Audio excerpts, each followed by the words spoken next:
মন চুরি যাওয়ার কথা তো অনেক শুনেছেন, কিন্তু আপনার ব্রেন চুরি যাওয়ার কথা কি কখনো শুনেছেন? হঠাৎ যদি এমন হয় যে একটি ফাঁকা বাড়িতে আপনি স্নান করে এসে ঘরের মধ্যে জামাকাপড় ছাড়ছেন এবং আপনার হঠাৎ মনে হলো আপনার চোখের সামনে বোধহয় কারা দাঁড়িয়ে আছে, যারা হয়তো আপনাকে প্রত্যক্ষ করছে। এমন হলো যে আপনি কিছু আপনার প্রিয় জিনিস খেতে বসেছেন, কিন্তু একটা পোড়া গন্ধ আপনার নাকে এসে আপনার গা গুলিয়ে বমি চলে। ব্রেন ওয়াশিং এই শব্দটার সঙ্গে আমরা পরিচিত হলেও ব্রেন ক্যাপচারিং বা সিনথেটিক টেলিপ্যাথি এই ধরনের শব্দের সঙ্গে কিন্তু আমরা একেবারেই পরিচিত। চলুন তবে আমেরিকা, ইসরায়েল, ভারতের সমস্ত গোপন তথ্য যারা রক্ষা করে তাদের কাহিনী শোনা যাক। শুধুমাত্র বৈজ্ঞানিক রিসার্চ বা দেশের সুরক্ষার ব্যবস্থা করা ছাড়াও আরও অনেক কিছু ঘটে চলেছে যা আমরা ভ্রূণাক্ষরেও টের পাই না। আজ এমন একটি গল্পের বইয়ের কথা বলবো যে বইটা পড়ে সত্যিই আমার ব্রেন একেবারে উলটপালট হয়ে গেছে।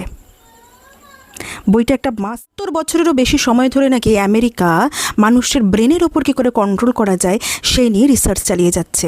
মানুষের ব্রেনের নর্মাল কাজকর্মকে বন্ধ করে দিয়ে তারা যে ধরনের সিগন্যাল বা কোড পাঠাবে সেইটা তার ব্রেন সেইভাবে কাজ করবে, এই জিনিসটা তারা খুঁজে চলেছে।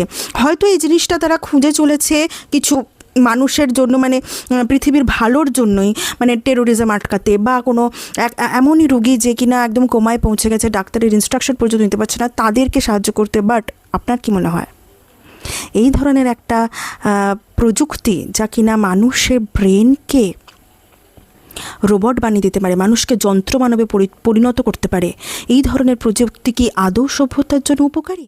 আমি এতক্ষণ যে বইটার কথা আপনাদের বলছিলাম সেই বইটা হলো মগজ দখল, কাজল ভট্টাচার্যের লেখা, শব্দ প্রকাশন থেকে প্রকাশিত, ৩৭৫ টাকা দাম।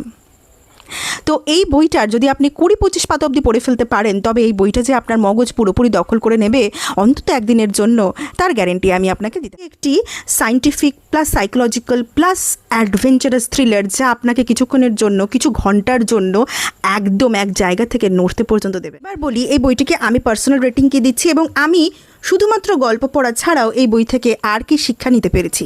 তো আমার পার্সোনাল রেটিং হচ্ছে 9/10। এখানে 4-5টা জায়গায় আমি একটু প্রিন্টিং মিস্টেক দেখতে পেয়েছি। এছাড়া লেখকের লেখা থেকে শুরু করে সমস্ত যে কটা ছবি রয়েছে, ভীষণ সুন্দর সুন্দর ছবি এবং প্রচ্ছদও আমার অসাধারণ লেগেছে।